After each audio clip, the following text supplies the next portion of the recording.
Just sit in uncomfortability till you have yourself, that you don't seek anyone at all. And that's when you can meet somebody at the same level as you who have themselves. And as two beings, you live your life together as powerhouse universes within yourself and find the same path. And then collectively, you are now two universes. Something that I'm learning is I'm living with a friend of mine right now. And so when I'm around someone else, because I'm an empath, sometimes I tend to mirror the other person's vibration. Because I'm also a healer, and I'm working with people pleasing as well. So I tend to kind of gravitate towards, and that's my people pleasing codependency, like try to mirror the other person to help them feel safe. And also to help myself feel safe. Oh, I'm like them, so I'm accepted by them.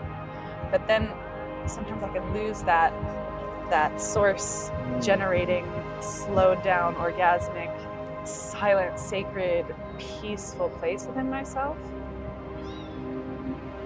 And so I'm curious, I imagine you have this experience as well, like it can be sometimes easier to find that space alone. There's a subtle connection between the sacred and the mundane that people don't often bridge. They think that they're separate things. In your everyday life, you do all these things, and then you either make love with someone, it becomes sacred, or you go to church and it's sacred, or even like our community, you go to ecstatic dance and it's sacred. But really, every tiny moment, everything. I know where you're going. I know where you're going. Tell me. Is within yourself.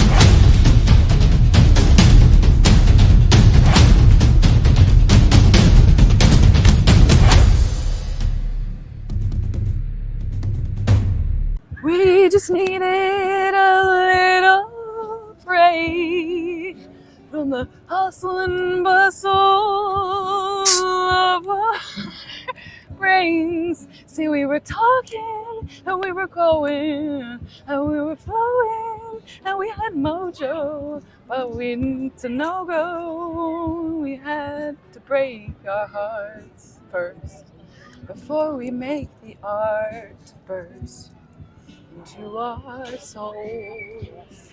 Okay, so we just fucking recorded about 30 minutes of the podcast, realised that the mics weren't switched on, so we're going to go straight back into what we were talking about, which is why people seek outside external people to fill that void of lack of wholeness within that they have already, and learning to just sit in uncomfortability till you have yourself, that you don't seek anyone at all. And that's when you can meet somebody at the same level as you who have themselves. And as two beings, you live your life together as powerhouse universes within yourself and find the same path.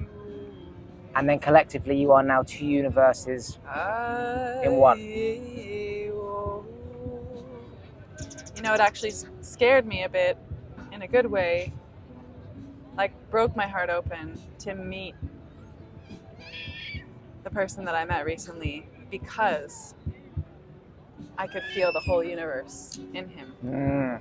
Yeah, so interesting. Which then I could feel the whole universe in me. Is it the whole universe in you or the lack of whole universe? Did it bring up both. The lack of both? Both. Like, so I met this person at a cacao ceremony, and we ended up playing with energy together, like facing each other like this, and just playing with energy. Through touch, through intuition, through improvisation.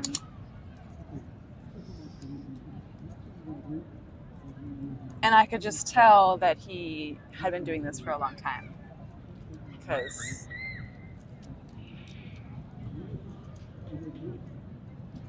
it was just so smooth and so effortless and so deep. And we ended up hanging out afterwards. And it just quickly became known that it was a past life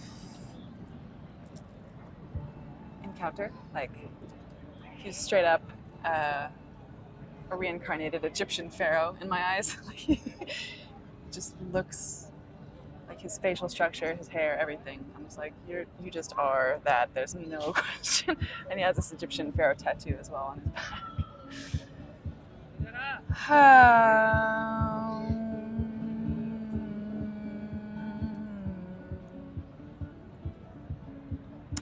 And one of the biggest activations that I received from him, from us, from him and his connection was, the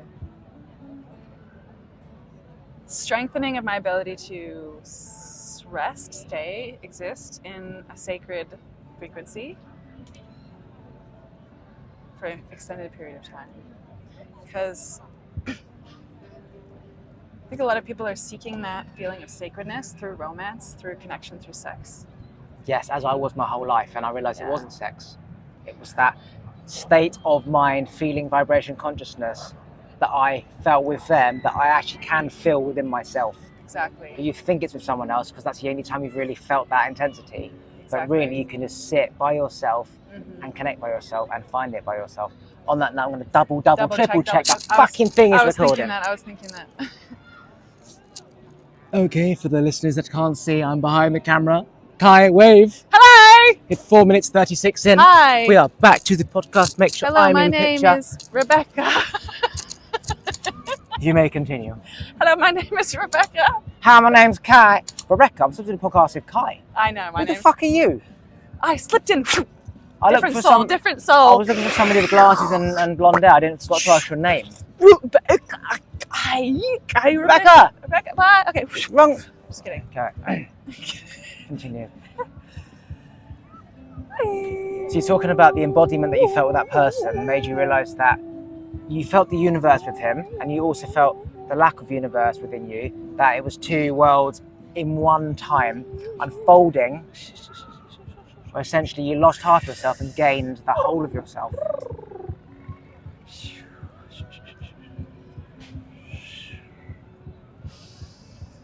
Yes. For the listeners listening, Kai is closing her eyes. Tongue is to the side. Her hands are touching mine as she flows around the center of our souls, creating an energy portal. As the vortex gets bigger and bigger and bigger, her mouth is getting very quickly, her tongue is getting very long and is moving far. Her eyes are going cross-eyed, her eyes are flickering like Satan's going through her soul. She's making noises like she's an eagle. I can see a tooth and a bit of grape in her tooth at the back from the lunch she had. It's very physical and also spiritual. Yes. Wow. Yeah, you know, we don't have to. There's this subtle connection between the sacred and the mundane that people don't often bridge. They think that they're separate things. You live your everyday life, you do all these things, and then you either make love with someone, it becomes sacred, or you go to church and it's sacred, or even like our community, you go to ecstatic dance and it's sacred. But really, every tiny moment, everything. I know where you're going. I know where you're going. Tell me. Is within yourself. No, yes. I wasn't going to say that, but I like that better.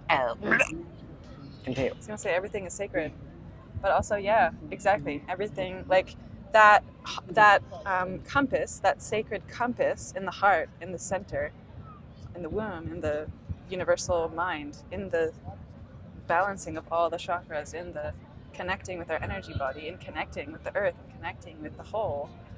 We get to feel that harmonic vibration, that harmonic ripple, the music of the spheres of the earth, the spheres of our aura, the energetic aura of the trees, of the birds, of the sun, everything is a sphere and everything reverberates and vibrates with each other, making music.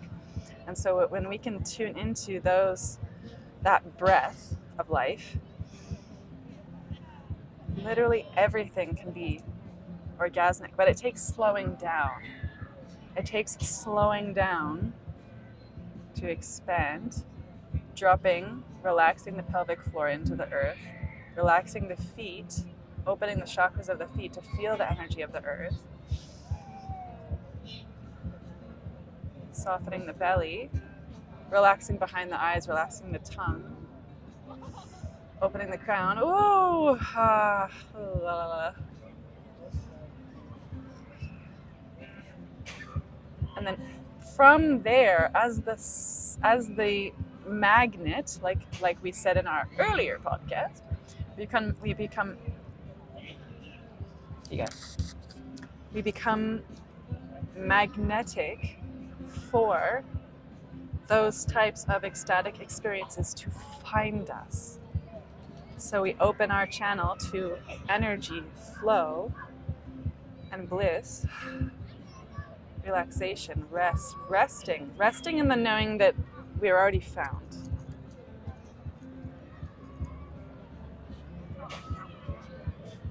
Then we just get to be the receptors for beautiful experiences to find us. And then also we get to wake up in gratitude. You know, you wake up, you can do your practices, and then you find that state. And then when you go to make your breakfast or your coffee or your tea, you can be in that just tuned in, slow, sensual. Everything is sensual. You go to get your cup, look at the colors of the cup, feel the texture of the cup, bring it in front of you, take a breath, put it down, pour. It can be so just orgasmic. The key is as well, like something that I'm learning is I'm living with a friend of mine right now. And so when I'm around someone else, because I'm an empath, sometimes I tend to mirror the other person's vibration. Because I'm also a healer, and I'm working with people pleasing as well. So I tend to kind of gravitate towards, and that's my people pleasing codependency, like try to mirror the other person to help them feel safe, and also to help myself feel safe. Oh, I'm like them, so I'm accepted by them. But then sometimes I can lose that source generating, slowed down, orgasmic, silent, sacred, peaceful place within myself. And so I'm curious, I imagine you have this experience as well, like it can be sometimes easier to find that space alone, or even like be out in a crowd alone and be in that space. But then how do we also keep that in relationship, especially with other people who maybe haven't consistently practiced that as much as we have, or haven't grown their nervous system to have that capacity to hold that much light, that much love, that much peace. But then when I'm with another being like you who has practiced that, it can be so simple and easy just to be fucking happy and have fun. And if I'm feeling grief or anxiety or annoyance too, I can just accept that and be with that with you as well. But it's not a burden, because like you would just accept, I imagine that you're the type of person who would just accept that and be with that and like play with that. You can even have fun in our more apathetic or like scared states as well. So yeah, I just said a whole lot. How does that? So yeah, to me that's called rapport. I was very intense growing up with everyone around me. Basically, I was my authentic self all the time with everyone. And I used to push people away because I was too much, too annoying, too confident, whatever. And people used to see that, and they did not feel the same as me. Talking about being in an environment where you need to fit in. Don't touch the camera! It's going to press stop. Bye. Bye. We just had some kids try to steal our camera. Cut the podcast. They don't want information going out to the universe. Yeah. So I was always too much, because I was always in my own body, being me. They're not in their own body, so they see something in me that's different, makes them feel uncomfortable, and therefore they go elsewhere. No friends. Then as I got older, I learned something called rapport. Basically matching the other person's energy. if you're in the kitchen and your friend's a bit stressed, rather than you coming in as happy Kai and singing and la la la la, like you'll be by yourself or someone on the same vibration, you will drop your energy, speak a bit softer and lower, wouldn't ask the questions you naturally would want to ask. It wouldn't be your real authentic self as you would with, say, somebody else or if you were by yourself. Now, there's times and a place for that in this world. We do live in a world where we are with so many different types of energies. Yeah. It's not possible to be by yourself and by conscious people all the time. A lot of those people are empaths, and then you see people by themselves more than others, including high conscious people. Yeah. We need time to recharge. I certainly do. And so being around people where we have to meet their rapport is good to keep harmony in the present moment. But you're right, it really does have a toll on our own body. My question though is like how to calibrate, use rapport in a way that doesn't drain our energy. That's my edge right now. It's like I walk into a space with another person or a group of people that are maybe suppressing their emotions or less excited. Like I'm like in this vibrating, joyful state, for example, and the energy in the room is a little bit more subdued and dim. How can I calibrate but also not suppress, like that balance between that conversation of like, how can I like just radiate who I am? And actually I was learning about this yesterday in this beautiful practice called Open World Theater with my beautiful friend Atlas Talisman, and I was learning about stillness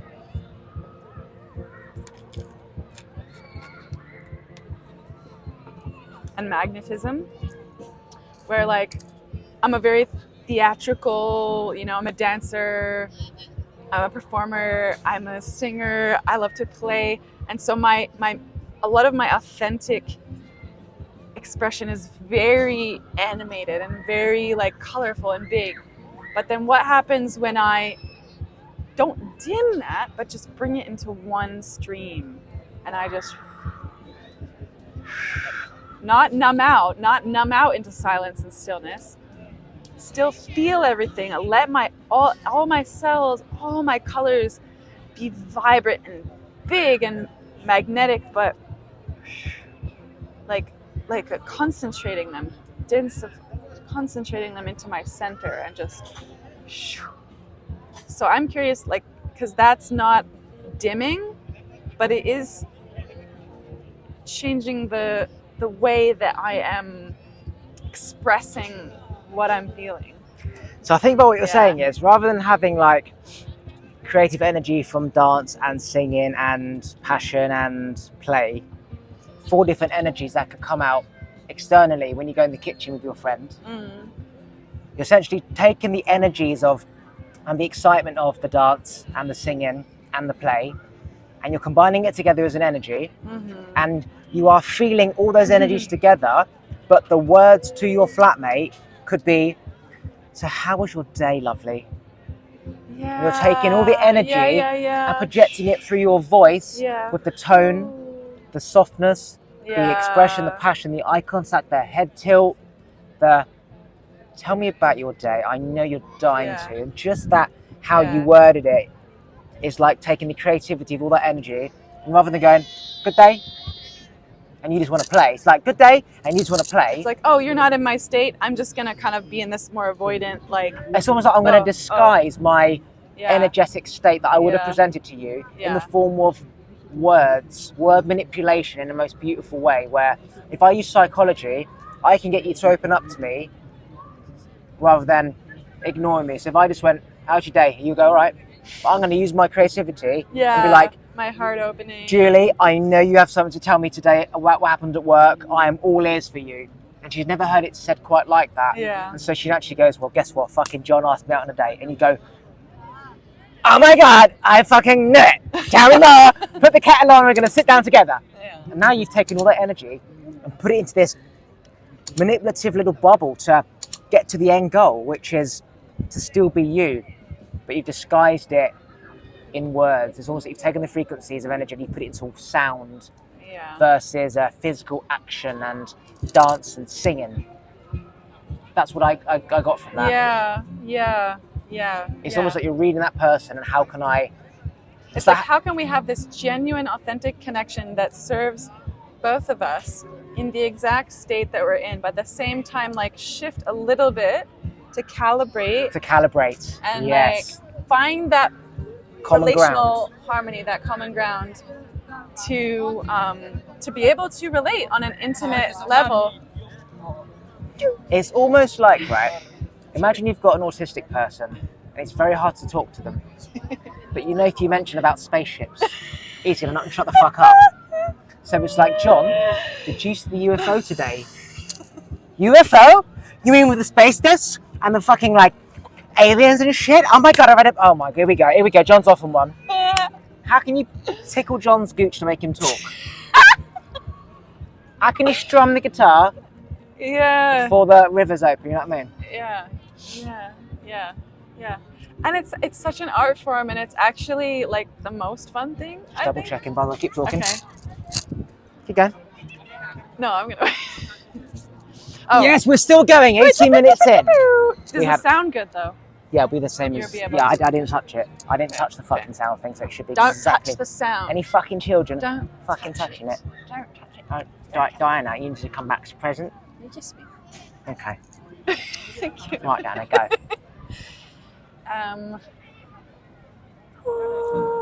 forget what I was saying. Common ground, yeah. without losing yourself.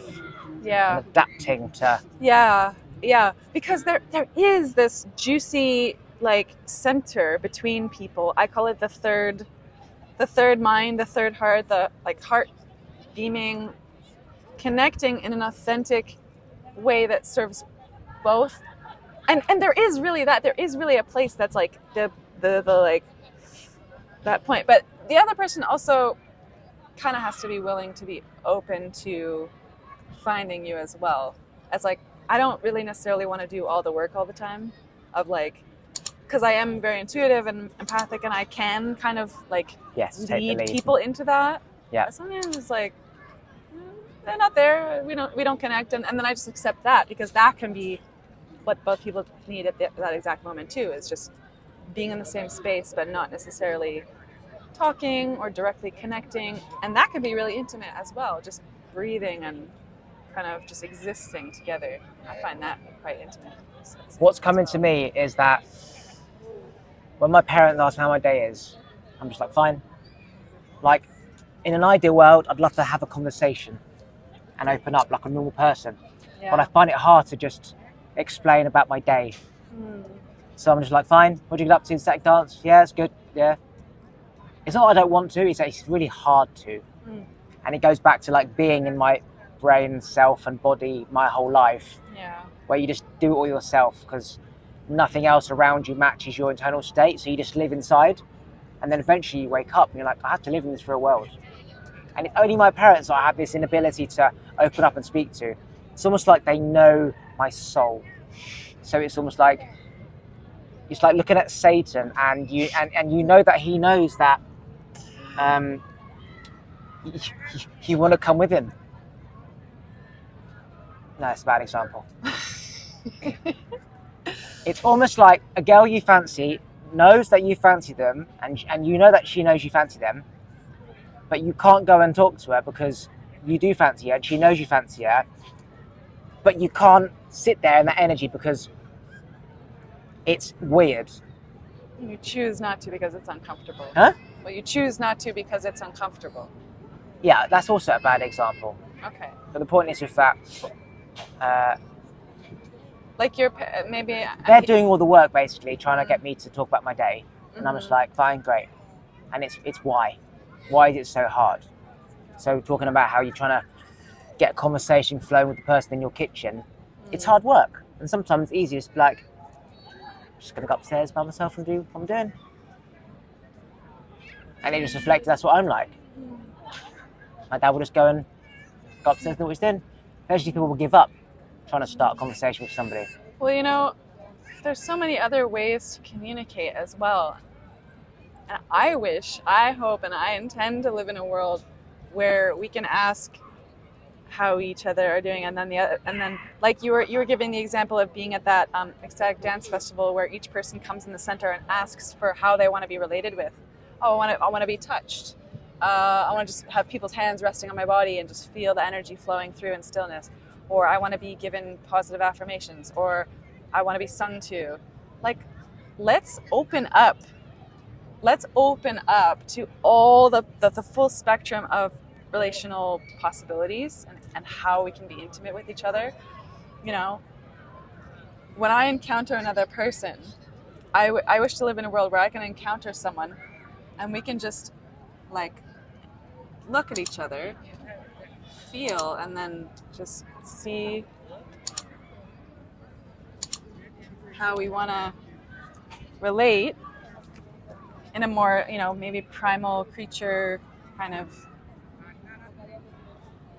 way, like a child in our innocence, but also in our wildness. Because for me, sometimes the questions and having to relate on that intellectual level, that mental level, can be tiring because it's a lot of translation. Honestly, I honestly feel like everyone feels that way. You know, they probably more. Huh? Probably more tired. Most people probably feel more tired. Yeah. Because they don't have the outlet to actually get out anything. Yeah. Because at least we have the outlet to get out that. To relate on these different levels. Yeah. Most people, they're just simply stuck trying to get something out. Yeah. But they can't. Yeah. So there is a blockage of just building up. Yeah. So I want to rewind a little bit because I mentioned open world theater, and I think I talked about it on our last podcast. I've never made it to air. So Atlas Talisman facilitates this practice called open world theater, and it's this space where you can experiment with authentic intimacy with other people and yourself, and you come into this closeness of like a few inches from someone's face, in that space of, are we going to kiss? Are we going to fight? Am I going to run away?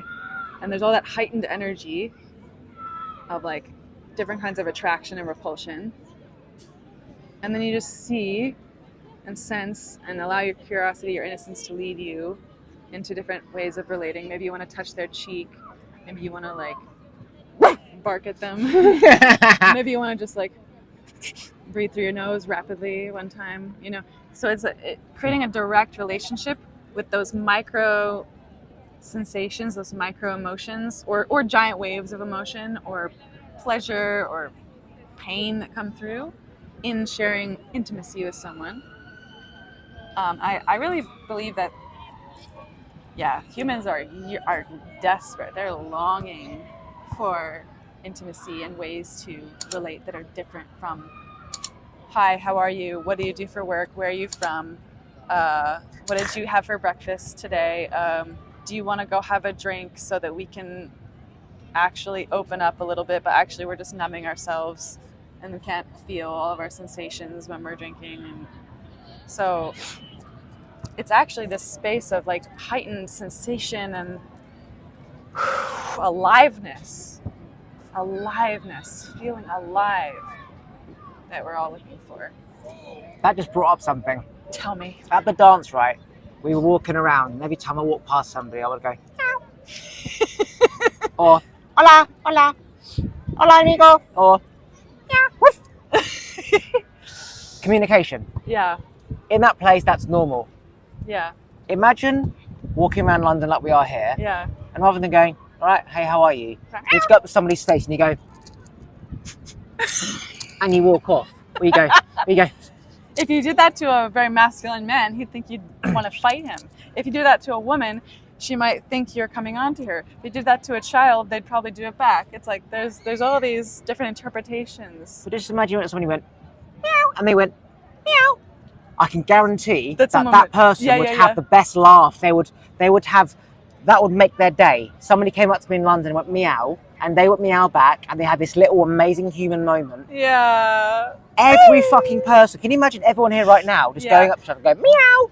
And And so what came Just to 1 second, one moment of authenticity. and that's a story they Yeah. will live with forever. That day when they went to Exactly. London, Waterloo, London Eye, and some person came up to them and went, meow, and walked off, and I never saw them again. So, one of the people that I was seeing in the past, just burping and blowing it away. Blow it down my throat. Okay. Just kidding. Yeah. Circulate. Circulate.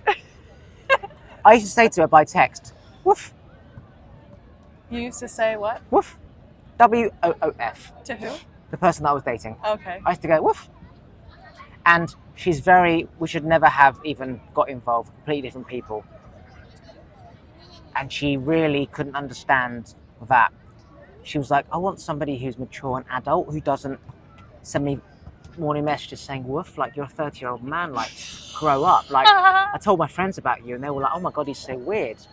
So they took something which, as we're talking about, should be the norm, and they flipped it around as, that is absolutely weird. Why are you doing that? That's not normal, right? And then they built this army of people around them called echo chambers. Yeah. To echo to them. Yeah, yes, yeah. that is weird. Yes, he's a that is 30-year-old man. You should leave him. You don't want a man who says woof. What type of man says woof? A fucking man dog. So the conclusion is that that we need to put on costumes and become man dogs and create a cult. but the point on that level is, I was doing something that became so natural, like the impulsiveness to make a sound or to make an energy movement. Yeah. And doing that is essentially the same thing. Do you want to go meow? And you go meow. Yeah. She wants me to go, hi darling, how's your morning? So scripted human bollocks, right? And then it just triggered And off sometimes that scripted human bollocks is authentic, but then sometimes the woof is authentic. But you don't want to castrate the weirder parts. Anyway. Blah. I'd rather go woof than hello, how was your morning? Yeah. It's easiest to go meow, and you go meow, and you know that. Imagine you come home from work, right, and your wife's there, and you go meow, and she goes meow, and you go, that means she's had a bad day. She's had a bad day. Don't run the bath. But if you go meow, she goes meow. Well, that means It means take your fucking clothes off. We're going to shag in the bath, right? Yeah. How amazing! How amazing is that? Yeah. Yeah. Don't need to go, hi, how's your day? Fine. Just go meow. Listen to the tone of the meow. Meow. On my period. Meow. I'm going to get chocolate. Wait there. Dark 95% chocolate. Got it. You know what I mean? We need to bring back more playfulness in the world. You look at animals, they're constantly playing and they're like their mouths are in each other's mouth. They're constantly playing, touching, biting, barking, rolling on each other. And they don't end up fucking. They're just touching and playing and You know what Atlas Talisman says? He says most people. So in this practice, it's this open world theater. It's a circle of people, and like I was saying, you get in that relational space. Yes. And you also it's a permissional space to like really go into those cathartic moments. And he says that most people, if they allow themselves to go fully into those, like exactly what they're feeling, and have like a tantrum or something, after about 30 seconds they'll be exhausted and they'll be finished. Yes. Or if they allow themselves to go into the turn on with someone else, it may or may not be like actual wanting to have sex turn on. It might just be like this 15-second like and then it relaxes. But it's just like this momentary primal human curiosity that's there. Fuck it, it's there. But it's not, and it's not dangerous, and it's not causing. It's not harmful. But if we suppress all of those strange meows or desires to just connect in a way that's innocent and wild, then that builds up inside of us, right? And then in my opinion, that's what that's what creates all of these like depression and anxiety, and like, oh, just because we're not fully expressed, we're not flowing. Our emotions get stuck in pockets in our body, or we don't even know our desires anymore because we haven't allowed them to have a voice. So we're just in this monotonous, mundane world, and we've forgotten about sacredness. So let's bring it back. I've just had a great idea. After this podcast, we need to go up to 10 people. Okay. You're going to record me, and I'll record you afterwards. We're going to take it in turns. Okay. So I'll record you. Yeah. You're going to go up to 10 people. You're going to go stand in front of their face, and you're going to look them in the eye, and you're going to go, and we're going to see how many people meow back. Oh my God, that's an amazing idea. Because it's so simple, and it's actually a cultural meme because there's cats all over the internet. So it's actually kind of a safe, weird thing. Yes. Which is good. This also helps us to be a little bit more, it's almost like a grounding weird thing. So I like it. And also I find that if I went up in someone's face and just allow myself to go into open world theater mode, it would be edgy as, like too edgy for me. And don't forget, right now at least, we're strangers to everyone in the park, but to their friends and their family, they're meowing to each other anyway. Yeah. They're talking shit. They're saying, "Do I smell a BO? Like, is it my vagina smell?" You know, they're vulnerable and they're raw with the people that they trust. Yeah. They're sharing beds. They're farting. They're meowing. They're just laughing about shit. But the only difference is that we don't know them. But if we were friends with them, we'd be doing the same shit as they are already doing with their friends. Yeah. So it's this stranger friend balance where if you can remove it, we're all the fucking same. We think the same shit, we want the same shit, we do the same shit, we're all from the same source. So we should do that afterwards. Okay. How many people can we get to go meow back? Yes, I love it. And then it's going to go viral on social media. 2 hippie weirdos go to London and start meowing to strangers. Thanks for listening. If you like this episode, please remember to subscribe, turn the bell notifications on, like the episode, and comment below. And if you want to follow me on Instagram, it's YesKingOliver. Take a look at the other videos to your side. And if you just want to listen to this podcast, you can do so on Apple and Spotify and most other platforms by going to talkwitholiver.com.